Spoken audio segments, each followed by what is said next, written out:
Angelica woke up. She was laying in darkness on the ground. She could feel a sharp rock poking at her temple, and she had a horrific headache. Which was odd. She never got headaches. Slowly she began to focus, and she could see wisps of black smoke floating around, and she felt a scorching breeze brush across her face and her arms. In the distance, she heard the shrieks of men and women. Some were begging for help. Others were moaning. "Wake up! Wake up!" she told herself.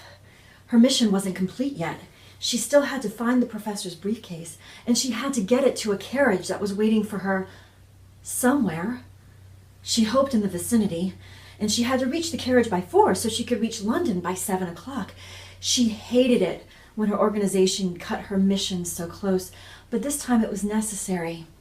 She found her watch, and she opened it, trying to see what time it was, even though it was dark. After a few minutes, she came into focus, and she realized it was 2:15. That meant she had an hour and 45 minutes to reach the carriage. "Okay, focus," she said. "Find the briefcase." She got to her knees, and she began searching across the ground, feeling her way, trying to find the briefcase.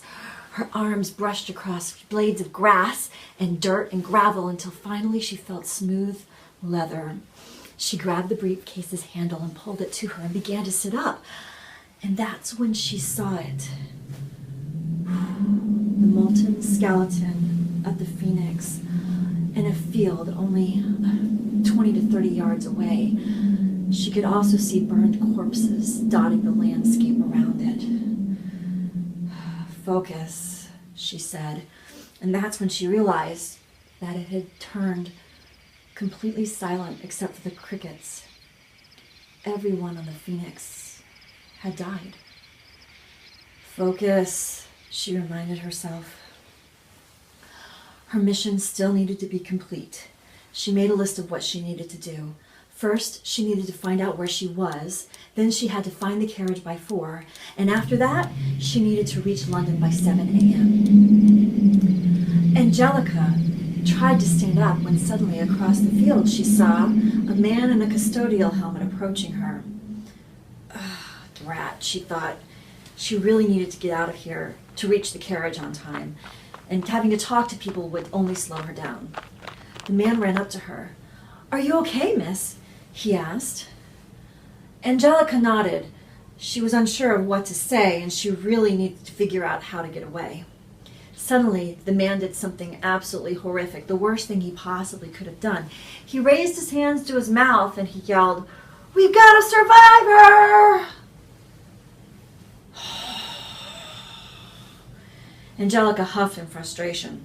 The last thing she needed was a whole bunch of people fawning all over her, trying to figure out if she was all right and asking her any questions about the phoenix whatsoever. She needed to figure out how to get away, but first, she figured she would use the constable, since he was standing there, and she had one piece of information she needed. She pretended to feel dizzy. "Oh, where am I?" she asked. "Ma'am, you're in Guildford," the constable said. He pointed across the wet meadow. "The train station's right over there." "Oh, where's Guildford?" she asked again.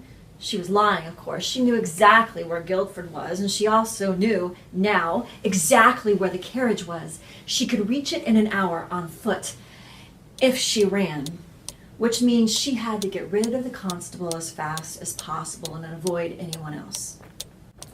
Before Angelica could do anything, a man approached them. He was tall, with a bowler hat and a black overcoat. The closer he got, Angelica began to realize he was also incredibly handsome. He had intense green eyes, a triangular jaw, and incredibly broad shoulders. She figured she might be able to spare a couple minutes. The man knelt down next to both of them, and he turned to the constable. "She's the only survivor we can find," he said. "The rest of them were either trapped inside that thing or burned alive trying to escape." His eyes shone with a special, intense kind of sadness and empathy, the kind of empathy that Angelica had to admit she had not seen in a man in quite some time. Well, especially with the men she tended to hang around. The man turned to her and he tipped his hat. "I'm Inspector Burke," he said. "And you are?"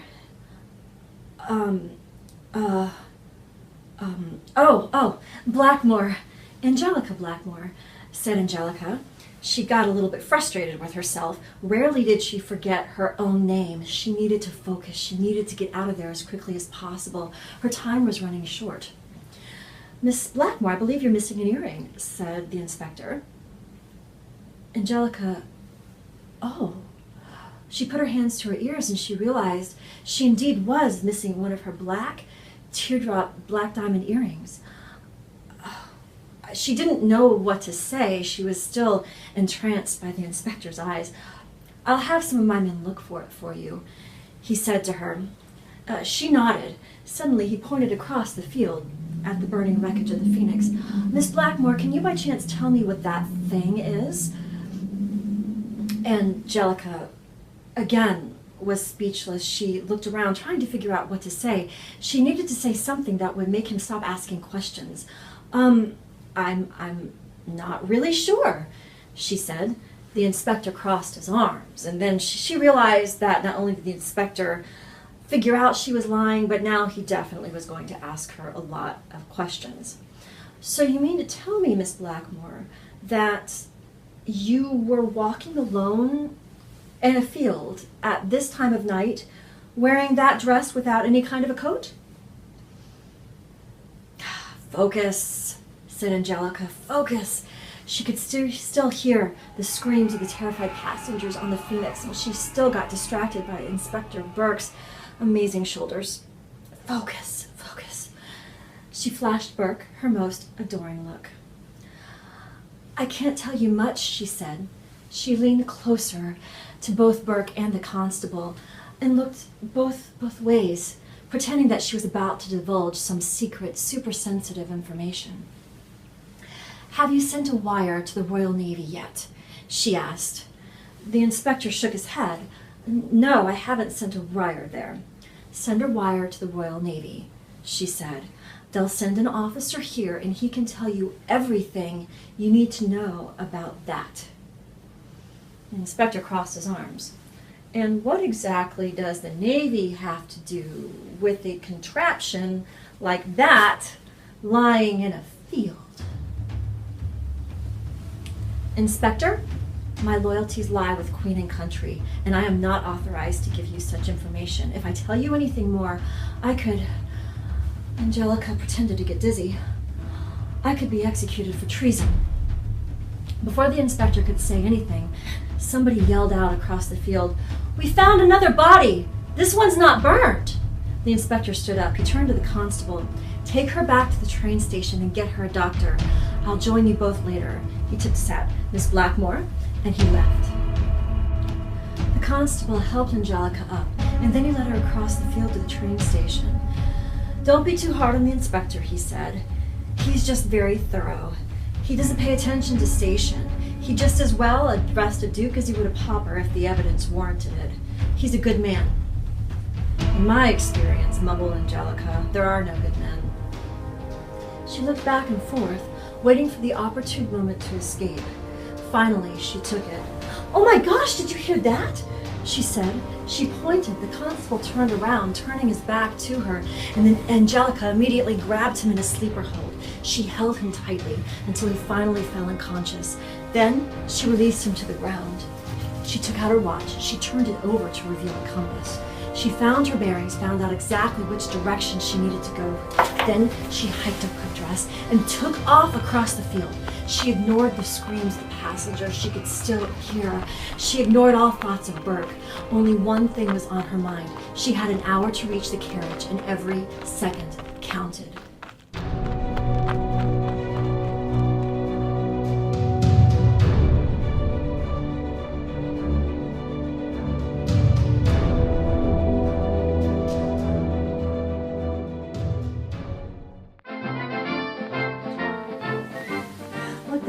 There's sunbeams surrounding my head. That's just awesome. Okay, let's try it. Off in the distance, she could hear women and men. They were aliens. she had a start that one again, but we're not. She had to reach the carriage by 4 so she could reach London by 7 o'clock a.m. in the morning, because 7 o'clock in the evening would be much too easy. I like to make things quick in my stories. The last thing she needed was to screw up a line, but that's okay. Before let's try again. Before Angelica could do anything, a man with a Before Angelica could do anything, a man with a one more time. Before Angelica could do anything, a man in a tall man with a bowler cap. Try again. A man with a bowler cap, hat. Try again. I also don't like my hair. I'm really wishing it looked better. Came up to them. No, starting over. He's really cute, but I gotta figure out how to say it without screwing it up. Okay, let's try again. And he's handsome. And I forgot to say that. I hate this line. I'm never gonna get through this. The only survivor we can find, he said. Why can't I remember? He's handsome, intense green eyes. And he also had something awesome, which I can't, broad shoulders. We'll try it again. The inspector, who you don't know he's an inspector yet because I haven't told you, so we'll start over. I'm Professor Burke, he said, but he's really an inspector, and professor didn't make any sense, and I gotta start over. He's not a professor, he's the inspector, and they rhyme. Get over it. Miss Blackmore, dang it, I forgot to mention that she's the only survivor. And figured out which way she was going because it was a compass, and I forgot to tell you it was a compass, so we're gonna do this again. She looked left and right, only she was really looking right and then left, and I don't know the difference between the two of us. Let's start over. Oh, so good. I'm gonna do it again though, because she had, I don't know, just opportune moment to escape. Who cares? Just finish the stupid thing.